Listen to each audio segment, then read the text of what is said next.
Buenas tardes, como todos los sábados estamos aquí con ustedes para tratar de comprender cómo y por qué el mundo gira al revés. Un mundo que está convulsionado y muy focalizado en lo que está pasando en el África, en la región del Sahel, Mali, Argelia, el Sahara, un conflicto que se está internacionalizando. Tropas francesas, le preparamos un informe especial sobre Mali.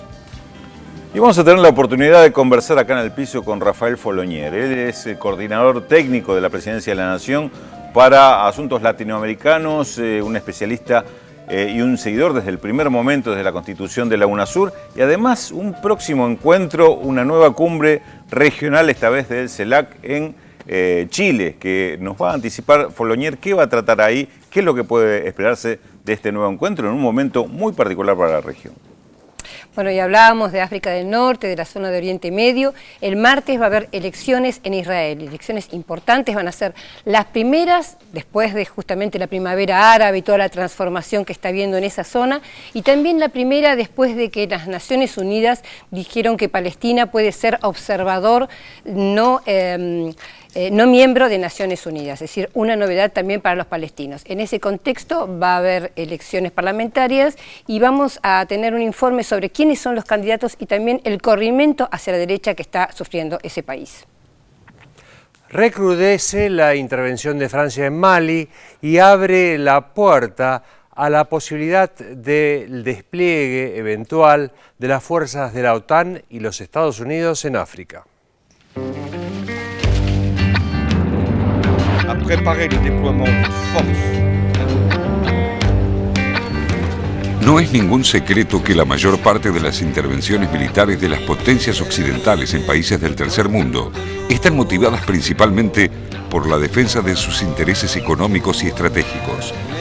Esto es así, a pesar de que, en un plano retórico, sus gobernantes, que pueden ser tanto de izquierda como de derecha, justifiquen públicamente estas injerencias en la vida de estados independientes, apelando a motivos humanitarios, a la protección de la población civil y hasta a razones de seguridad nacional, aun cuando los escenarios de combate se encuentren a miles de kilómetros de sus fronteras.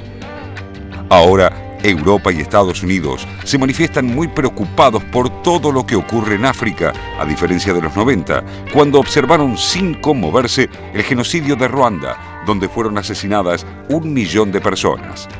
Por eso, Obama expandió y volvió operativo el AFRICOM, creado por su antecesor, George W. Bush. Y la Francia del socialista François Hollande lanza su ofensiva total en Mali. Es que en la disputa a todo o nada por los vitales recursos energéticos y minerales de África, China se ha adelantado a Occidente y hay que recuperar terreno.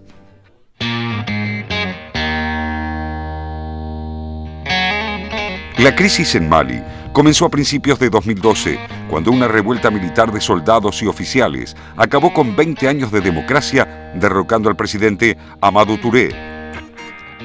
En el momento del golpe, la debilidad de las Fuerzas Armadas malienses permitió que el movimiento insurgente de los Tuareg, que lucha desde hace décadas por la independencia de una zona del Sahara conocida como Azawad, lograra el control de todo el norte del país, incluyendo ciudades importantes como Timbuktu, Kidal y Gao. Los Tuareg, agrupados en el Movimiento Nacional para la Liberación de Azawad, se habían asociado en la lucha contra el gobierno de Bamako con Ansar Din, un grupo yihadista al que se vincula con Al-Qaeda y cuyo objetivo es imponer la Sharia o la ley islámica en todo el territorio de Mali. Las tensiones con la organización Tuareg, que se define como secular y solo reclama la posesión de sus tierras ancestrales, aparecieron de inmediato y se tradujeron incluso en combates armados. Los militantes de Ansar Din y otros grupos islamitas aliados derrotaron al movimiento Tuareg y los expulsaron de las ciudades. Así, en pocos meses, a mediados de 2012, una organización islámica logró hacerse con el control de la mitad de Mali, un país estratégico por su condición mediterránea en el que cualquier crisis se traslada a sus vecinos. Los argumentos de Francia para intervenir en su antigua colonia son los mismos de siempre: evitar la desintegración del país y que grupos aliados de Al-Qaeda obtengan un santuario. Detrás de Francia, por supuesto, está Estados Unidos, que siguiendo una estrategia similar a la de Libia, logra que sus aliados de la OTAN hagan la parte más sucia del trabajo. Hollande está cumpliendo la tarea con honores. En el inicio de la denominada Operación Serval, la Fuerza Aérea Francesa bombardeó durante una semana el norte de Mali, incluyendo ciudades como Gao y Timbuktu, la obertura para el despliegue de fuerzas especiales, decenas de blindados y más de 2.500 soldados para aplastar a Ansar Din. Según la prensa francesa, los soldados franceses ya combaten de manera directa con unos 1.200 militantes islámicos de Diabali, una localidad ubicada a 400 kilómetros al norte de Bamako, la capital maliense. Los socios de Francia en la Unión Europea se han involucrado cautelosamente por el momento en la ofensiva, proporcionando recursos logísticos y de transporte de tropas. Hollande, sin duda, esperaba algo más. Lo que ocurre en Mali es solo una parte del gran juego que busca desplegar e instalar fuerzas de la OTAN y de Estados Unidos en todo el continente africano. Recientes desarrollos corroborarían esta hipótesis. La administración Obama ha intervenido militarmente en Libia, Somalia, Uganda y Nigeria, entre otros países africanos. Y el Pentágono generó con éxito en África una serie de estados cliente en los que sus asesores entrenan y equipan a los ejércitos locales.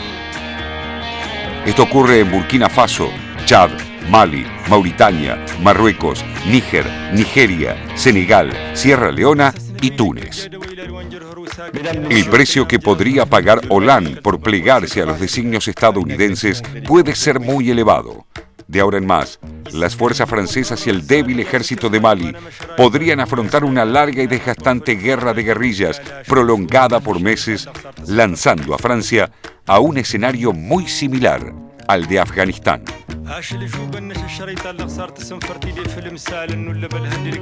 No sé si ustedes comparten, pero hay algo que caracteriza a las potencias coloniales, a las potencias imperiales, es subestimar a los nativos, y no digo nativos despectivamente, sino a los que viven en el territorio que ellos ocupan. Subestimaron los soviéticos a los afganos, también los norteamericanos a los afganos, y subestimaron, me parece, desde Francia lo que estaba pasando en Mali, y de hecho no se esperaban que un grupo tomara una refinería de gas en el sureste de Argelia. Recordemos que esas fronteras que uno ve en el mapa no existen, no hay frontera en el terreno, uno la atraviesa, no sabe ni por dónde atraviesa la frontera. De hecho, ahora se dice que los que tomaron la refinería de gas el miércoles provenían de Níger.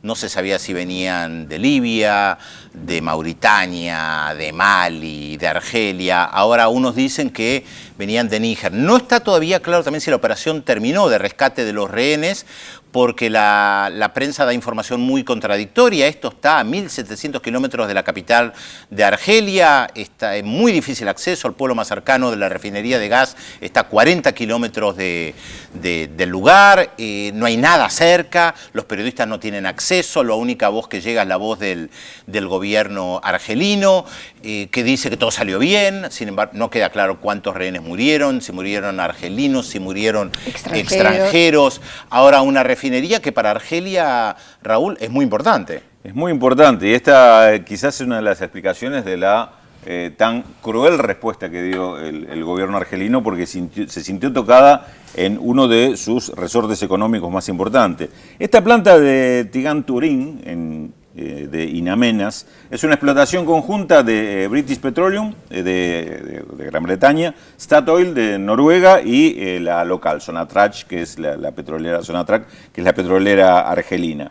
Está ubicada, como explicaba recién Pedro, en pleno desierto, muy cercana a la frontera con Libia.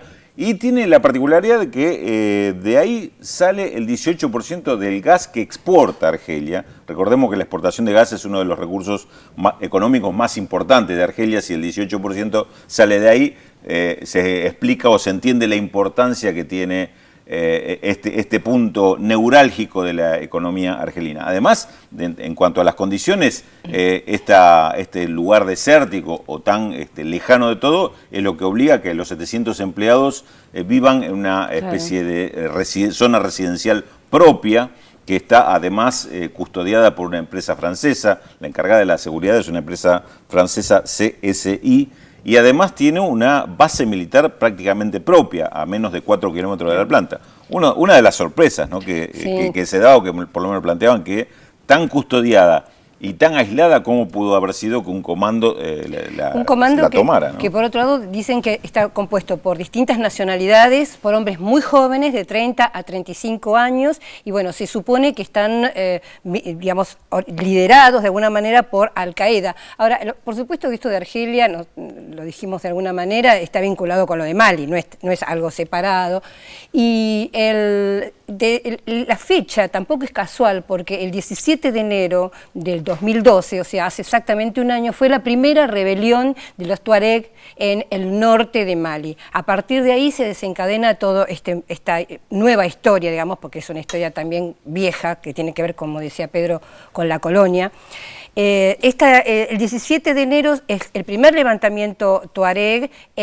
Finalmente el 6 de abril van a declarar la independencia de esta zona que llamada Azawad, o sea, esto por el Movimiento Nacional de la Liberación de Azawad, y esto generó, esta situación, un golpe de Estado en Mali, en marzo del año pasado también. Es decir, esta desestabilización tiene su historia, y de alguna manera, si vemos, me parece a mí que se puede hacer también este análisis, esta perspectiva, si vemos lo que estuvo pasando, tiene como 3 ciclos. Un ciclo antiguo que tiene que ver con el siglo XIX y con la colonización. Como vos decías, Pedro, eterna, la extracción de los recursos naturales, la colonización del siglo XIX, el reparto que se hicieron los europeos de África, Francia, específicamente Mali. Después tiene un ciclo mediano, que es el de Afganistán, porque muchos de estos guerrilleros, de estos guerreros, en este momento ya lucharon en Afganistán anteriormente, y tiene que ver con este nuevo ciclo después de la caída de la Unión Soviética, y el ciclo más corto, que tiene que ver con esto que decía, la muerte, el asesinato de Gaddafi hizo que todos los tuareg que estaban en el ejército de Libia pasaran con armas supermodernas a la zona del norte de Mali y lucharan por su independencia, ¿no? Ahí empieza este nuevo ciclo que estamos transitando hoy. Ahora, hay algo clave respecto a lo que ustedes decían también de los recursos naturales. Europa Central tiene un problema estructural, que no tiene esos recursos naturales, no tiene lo que hay en gran parte del África, ni que hablar en otras regiones del planeta. Sí. El gas europeo, de los países centrales europeos, es básicamente de Noruega, Rusia y de Argelia. Argelia tiene un gasoducto que va vía Túnez a Italia. España y Francia no dependen solamente del gas argelino, pero es importante para ellos. Y Níger, además, tiene uranio. Tiene uranio. Una de las cuestiones que se planteaba como hipótesis era que en realidad a Francia le interesaba el norte de Mali por Níger, porque tiene uranio, y porque los reactores nucleares franceses necesitan del uranio. Esta es una caricatura de un dibujante brasileño, Carlos Latuf, muy buen dibujante brasileño, muy explícita, ¿no? La caricatura, la bota francesa ahí entre Mali y Níger, y está el uranio para la energía nuclear. El combatiente islámico, ¿no? Tratando de... De un lado de la bota quedó... De un lado de la bota y del otro lado quedó el uranio. Sí, y esas fronteras trazadas con regla de lápiz por los franceses. Francia ocupó Mali 110 años, ocupó Argelia 130 años. Esto hay que recordarlo Mali también tiene sus recursos naturales, porque tiene litio, porque tiene oro. Es decir, no solamente se están... Porque, digamos, si uno lee los informes oficiales o la prensa europea, parece que fuera la lucha por la libertad o la lucha contra un islamismo extremista que viene a imponer la Sharia. Digamos, esa es una lectura. Estamos ahí por la democracia. Claro. Bueno, hablando de democracia, gobiernos como el de Mali, como de Argelia, que no se caracterizan justamente por lo democrático ni por el respeto a los derechos humanos, al contrario, tienen gravísimas denuncias, tienen un trato privilegiado de parte de los de gobiernos europeos justamente por la condición de tener recursos naturales. Digamos, Argelia había ganado un espacio en los últimos años dentro de las relaciones diplomáticas de país favorecido, justamente por este tipo de relaciones que tenía y por ofrecer sus recursos naturales para cubrirle estas deficiencias o estas falencias que tienen los países centrales de Europa. Quizás esto ahora mueva el tablero y complica un poco las relaciones, porque lo que ha hecho Argelia le está complicando la vida a varios gobiernos europeos. Yo tengo una pregunta. ¿Por qué han dejado sola a Francia? Yo tengo otra pregunta. ¿Por qué ahora? ¿Por qué Francia interviene ahora? Porque la resolución de Naciones Unidas de diciembre habla de preparar las Fuerzas Armadas de Mali, el ejército, que antes tenía muy buena relación con Estados Unidos y un fracaso de Estados Unidos en Mali, pero esto sería otro tema. ¿Por qué ahora? Yo no termino de entenderlo y en la prensa francesa no me queda claro. ¿Por qué ahora? ¿Por qué ahora y si no cuándo, decís vos?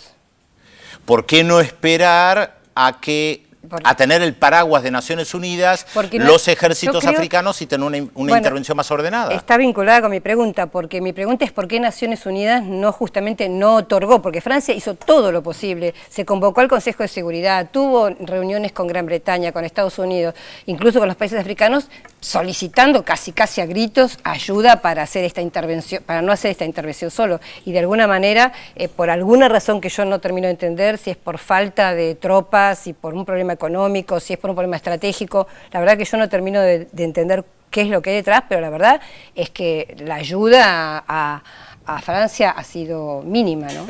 Una pregunta un poco más coyuntural. Este avance de los grupos islamistas en Mali, ¿ponía en riesgo, tenía posibilidad de llegar a capturar el gobierno? Totalmente, yo creo que sí, el avance sí, porque fue... Pues venía de norte a sur. Venía de norte a sur, y hubo una interna, digamos, dentro de las Tuareg, un grupo más moderado que incluso se puso en contacto con Naciones Unidas y dijo, firmamos la carta, aceptamos la democracia, la economía de mercado, bla, bla, bla, y otro grupo que...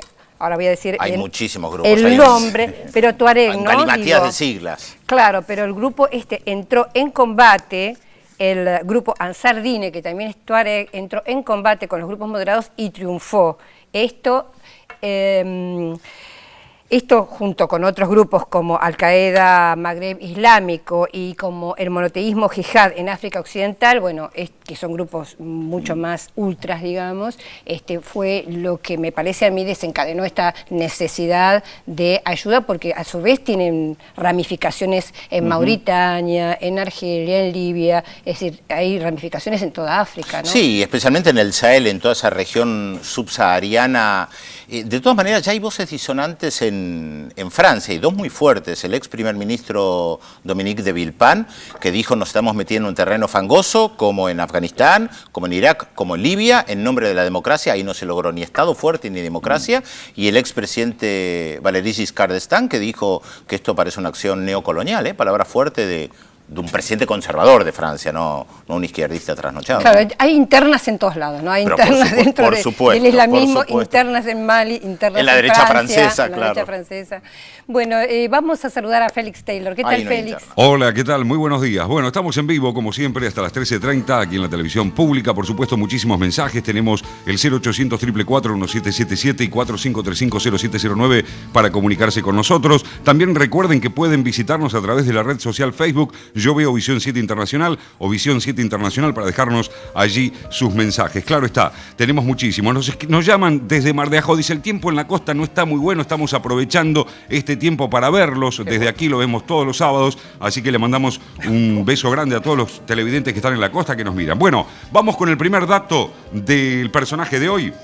Atención, vamos a poner en marcha entonces la incógnita de esta jornada. Nuestro personaje que están viendo allí de espaldas en la pantalla nació en Adrogué en 1941. Después de la caída de Perón, su padre se fue con su familia a esa localidad y luego se trasladaron a Mar del Plata. Estudió Historia en la Universidad Nacional de La Plata, ciudad donde vivió hasta 1965. Después trabajó durante una década en editoriales de Buenos Aires. Muy joven se inclinaría por la literatura estadounidense y principalmente por el policial negro. ¿Quién es nuestro personaje de hoy? 0800 444 1777 y 4535-0709. Primera pausa en Visión 7 Internacional y le adelantamos los temas que vamos a desarrollar en los próximos bloques.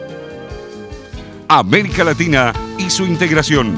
Una mirada sobre los bloques regionales como el Mercosur, la UNASUR y CELAC, en el análisis de Rafael Follonier, asesor de UNASUR. Además, elecciones en Israel. Se vota este martes un nuevo parlamento que definirá el primer ministro con Netanyahu como favorito en las encuestas y un avance de la derecha. Todo esto y mucho más se lo contamos luego de la pausa, aquí en Visión 7 Internacional por la televisión pública.